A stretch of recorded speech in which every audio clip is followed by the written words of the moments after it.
La peste, por Albert Camus, capítulo 1, parte 10.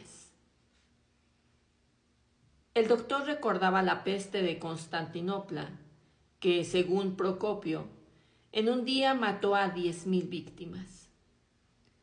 10.000 muertos son 5 veces el público de un cine grande. Esto es lo que habría que hacer: reunir a la gente a la salida de 5 cines, conducirlas a una plaza de la ciudad y hacerlas morir en montones para ver las cosas claras. Además, habría que poner algunas caras conocidas por encima de ese amontonamiento anónimo. Pero, naturalmente, esto es imposible de realizar. Y además, ¿quién conoce 10.000 caras? Además, esa gente no sabría contar como Procopio, eso es cierto. En Cantón, hace 70 años, 40.000 ratas murieron de la peste antes de que la plaga se interesara por los habitantes. Pero en 1871 no existía alguna forma de contar las ratas. Se hizo un cálculo aproximado con probabilidades de error. No obstante, si una rata tiene 30 centímetros de largo, 40.000 ratas puestas una detrás de otra harían... Pero el doctor se impacientaba. Era preciso no abandonarse a estas cosas. Unos cuantos casos no hacen una epidemia. Solo era necesario ser precavidos. Había que atenerse a lo que se sabía: el entorpecimiento, el decaimiento, los ojos enrojecidos, la boca sucia, los dolores de cabeza, los abscesos, la sed terrible, el delirio, las manchas en el cuerpo, el desgarramiento interior y al final de todo eso, una frase le vino a la cabeza. Una frase con la que terminaba en su manual la enumeración de síntomas. El pulso se hacía filiforme y la muerte ocurre por cualquier movimiento insignificante. ¿Sí? Al final de todo eso se estaba como pendiendo de un hilo y las 3/4 partes de la gente, esa era la cifra exacta, era lo bastante impacientes para hacer ese movimiento que los precipitaba.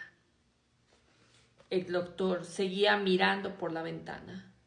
De un lado del cristal, el fresco cielo de la primavera, y del otro lado, la palabra que continuaba resonando en la habitación: peste.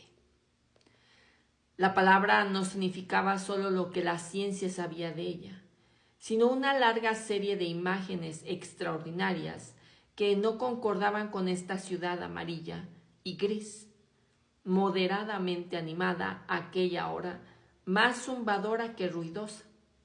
En suma, feliz si es posible que algo sea feliz, y triste. Una tranquilidad tan pacífica y tan indiferente negaba casi sin esfuerzo las antiguas imágenes de la plaga.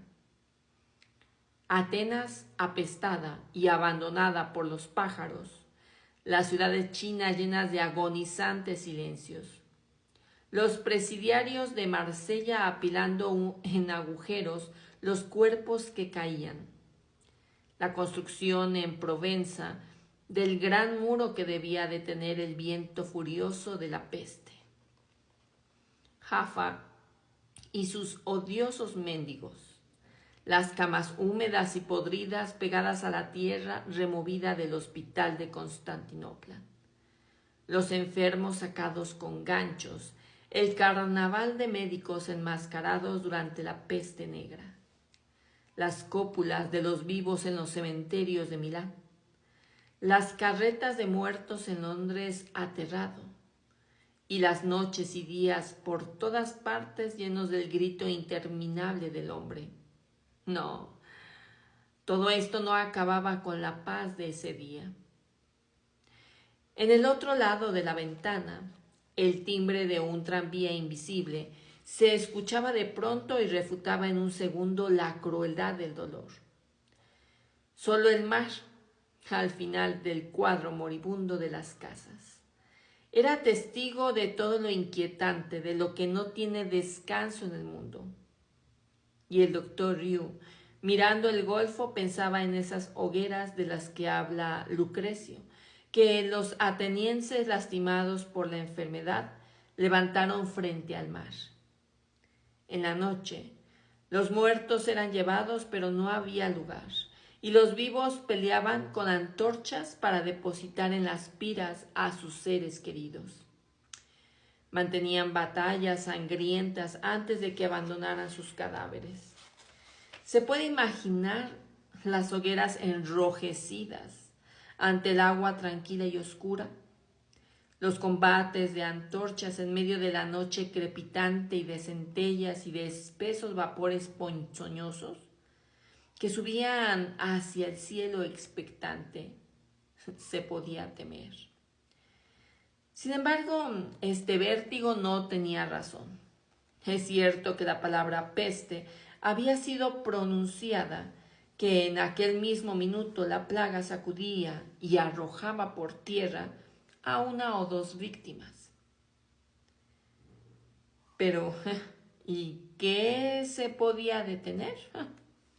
Era importante reconocer claramente lo que debía ser admitido, espantar al fin las sombras inútiles y tomar las medidas convenientes. Después, la peste cesaría, porque la peste o no se la imagina o se la imagina falsamente.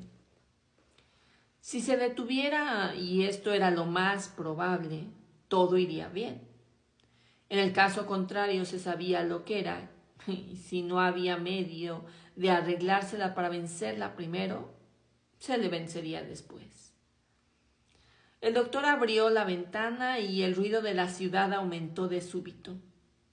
El silbido proveniente de un taller aledaño, de una sierra mecánica, subía de forma breve y constante.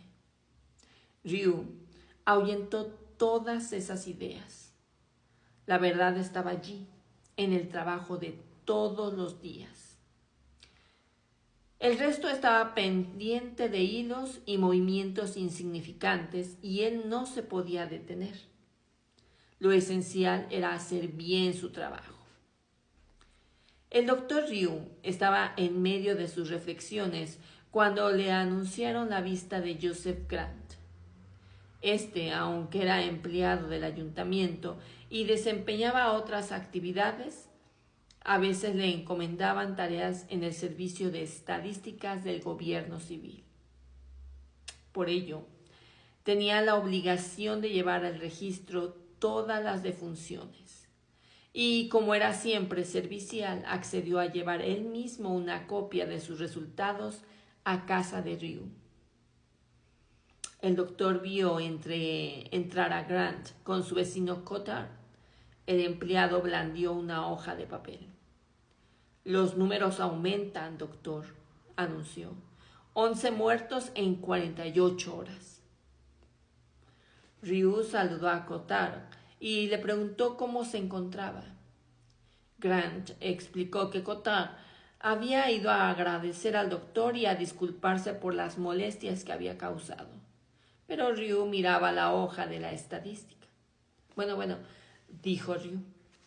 Es posible que haya que decidirse a llamar a esta enfermedad por su nombre. Hasta ahora no queremos aceptarlo, pero vengan conmigo. Tengo que ir al laboratorio. Sí, dijo Grant, bajando la escalera detrás del doctor. Hay que llamar a las cosas por su nombre. Pero, ¿cuál es su nombre? No puedo decírselo.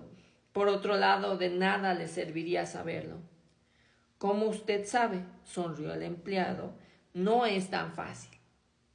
Se dirigieron a la plaza de armas. Cotard no decía nada. Las calles empezaban a llenarse de gente.